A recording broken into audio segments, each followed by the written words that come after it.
The Kitchen, the new 2019 film, comes out next weekend officially, but I managed to catch an early screening yesterday. The best way to help explain what this film is this. You have to start with imagining a typical Martin Scorsese gangster film. Think about Goodfellas, think about Casino, think about The Departed, think about Wolf of Wall Street, even. They're all stories of the rise and fall of people involved with crime. But that's not the only thing they have in common. They are quite simply great movies all around. Fantastic scripts filled with memorable dialogue put to screen by a skilled director, top Hollywood actors playing complex, deep characters, terrific cinematography and camera work, and almost always great use of popular songs on the soundtrack.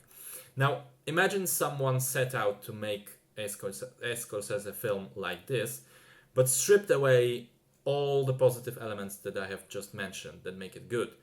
And that's when you end up with The Kitchen. I have consulted my list of the movies that I've seen in 2019 already, and I'm fairly certain that this is the weakest film of the year so far. The weakest primarily because of the poor script and the way the story is told. And that says a lot because you have to bear in mind some of the movies that I've seen this year include such works of literary genius as Hellboy, X-Men Dark Phoenix, and the latest Fast and Furious. That's how bad it is. So, The Kitchen takes place in the late 1970s in Hell's Kitchen in New York. Three men get arrested at the very beginning of the film and go to prison for 3 years for a botched robbery. And their wives are left to fend for themselves. And it's made very clear in the opening scenes that these are not strong, independent women, quite the opposite. They're quiet, obedient housewives. Melissa McCarthy's character, one of the three, at least has a somewhat loving husband and children, but the remaining two wives have it far worse. They take verbal and even physical abuse from their husbands, and there's no love or respect there. And all three cannot really support themselves, and so they initially rely on charity payments from the Irish gang that their husbands used to run with. But with the money being really low, the women eventually decide to try some of the gangster life for themselves and begin to take over Hell's Kitchen from the Irishmen. So the first problem comes with the very core of the story, and that is the fact that this is a woman-centered crime story. And don't get me wrong, I'm more than fine with the concept. Hell, I think it would have been interesting to see this character journey from being weak and obedient to becoming a mobster, and the moral conflict that comes with it. In fact, exactly that same concept was the base of Widows that came out last year and worked really well there, and I really enjoyed that film. The problem with The Kitchen is not the women in principle, it's the execution of those female characters.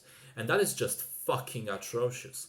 The character journey that I was looking for is handled like this. And by the way, calling it a character journey is just devaluing the word itself. But anyway, the way it's done is this. We're shown that the ladies are weak and helpless, right? And then we're shown that the gang doesn't give a fuck about them when they confront them about the money. And they don't give a fuck, much like the husbands themselves. And then the ladies literally just sit down for one conversation and say, no more, this is our time, girl power, let's do this.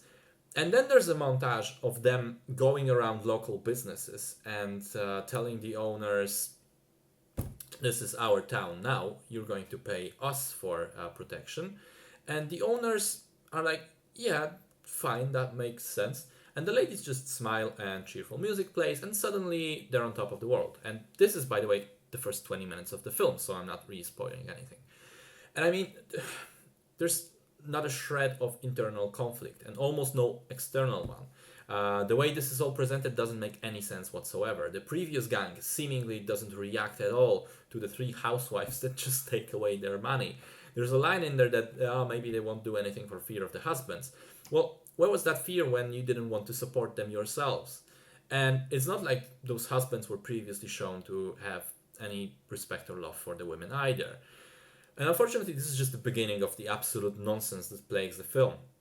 None of the story makes a shred of sense, and it's very clear that the script was written by someone who has never researched the topic of crime or even seen another crime film, for God's sake.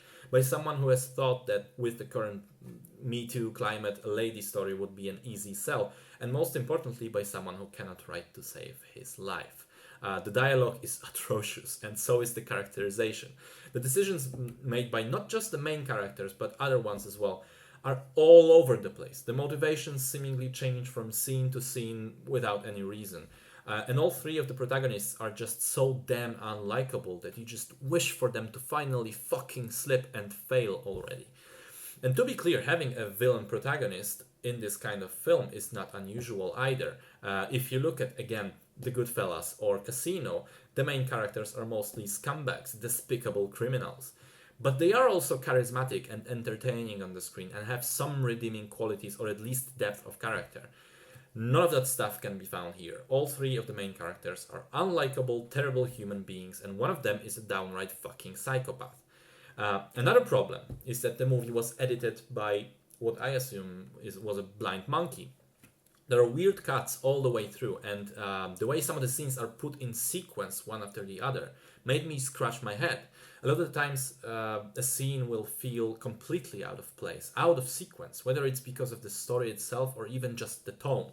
At one point, there was a scene which is rather light and ends on a joke, and there's even a cheerful tune to accompany it. And then there's a hard cut to a scene in the middle of the night, which is supposed to be tense and serious. And even the music is abruptly cut and a somber song starts playing out of the blue. I mean, what the fuck is going on here? All of this means that not only is the movie incoherent in terms of the story, it is also a complete tonal mess.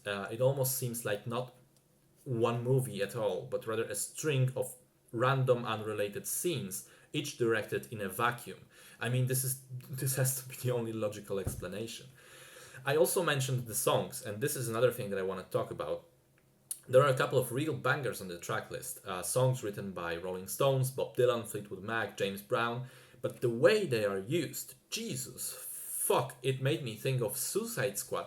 And if a movie makes me think of Suicide Squad, it's probably the final nail in the coffin. The songs are used in such a jarring, crude way with zero subtlety at all. Beginning of the film, we see the ladies being disrespected by their husbands. This is a man's world plays, because, wink wink, men are on top now. The ladies take control of Hell's Kitchen. Fleetwood Mac's The Chain plays, because, wink wink, our heroes are now winning against the ones that previously oppressed them. Fuck's sake, does this movie make me angry? I was trying to come up with just one positive thing about it, and I finally found one, and it's this. Because I was reminded of Scorsese, I remembered that The Irishman is coming out later this year, and this is his new crime film with De Niro, Pacino, Pesci, and Keitel. And after The Kitchen, I am all the more excited for it, because now I don't even need The Irishman to be terrific. Even if it's just average, it will still help wash away the terrible, terrible memories of this fucking garbage film.